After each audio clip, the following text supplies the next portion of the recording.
गांव में घुसा बहुत बड़ा सांप। ये एक कहानी है रामपुर गांव की। रामपुर गांव से दूर बहुत ही बड़ा जंगल बसा हुआ था। उसी जंगल में बहुत ही बड़ी सांप रहती थी। उसके 2 बच्चे थे। वो अपने बच्चे से बहुत प्यार करती थी। जंगल के पास के गांव में रामू नाम का लकड़हारा रहता था। रामू अपनी पत्नी और बेटे के साथ रहता था। रामू हर समय जंगल जाकर लकड़ी काटकर बाजार में बेचा करता था।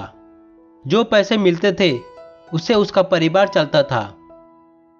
हर दिन की तरह रामू जंगल जा रहा था, तभी उसकी नजर सांप के ऊपर पड़ी।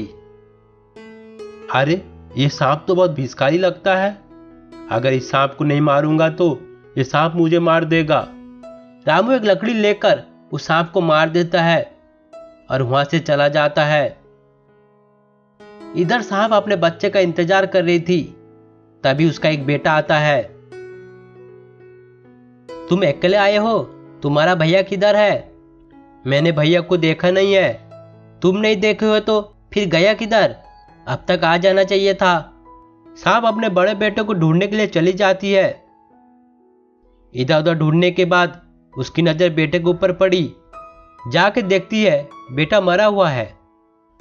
किसने मार दिया इसको? मैं उसको नहीं छोड़ूंगी।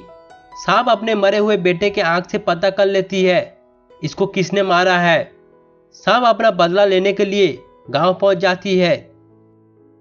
इतने बड़े सांप को देखकर गांव वाले डर जाते हैं। अरे, डरने की कोई बात नहीं है, मैं तुम्हारा नुकसान नहीं पहुंचाऊंगी। मुझे सिर्फ रामू का पता बता दो, मैं उसे मार के चली जाऊंगी। एक बात सुनते ही रामू का बेटा भागते भागते अपने पिता के पास आता है और सारी बात बताता है। एक बात सुनते ही रामू डर जाता है। अरे, मैंने क्या कर दिया? अब वो बड़ी सांप मुझे नहीं छोड़ेगी, कैसे करके मुझे मार देगी।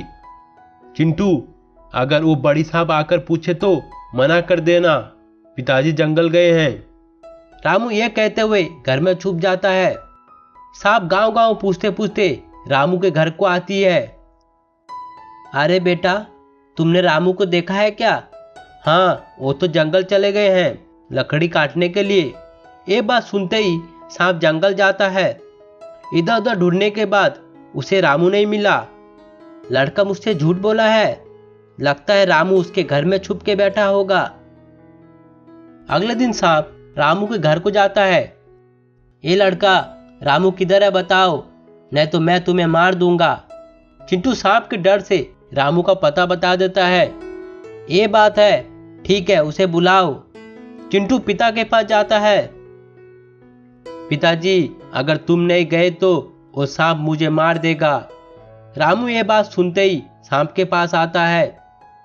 उसने तेरा क्या बिगाड़ा था जो तूने उसे मार दिया? मुझे माफ कर दो, मैं जानता नहीं था वो तुम्हारा बेटा है। तुझे क्या लगता है माफी मांगने से मैं तुझे माफ कर दूंगी? ऐसा हो नहीं सकता, तेरी सजा तुझे मिलेगी। सांप रामू को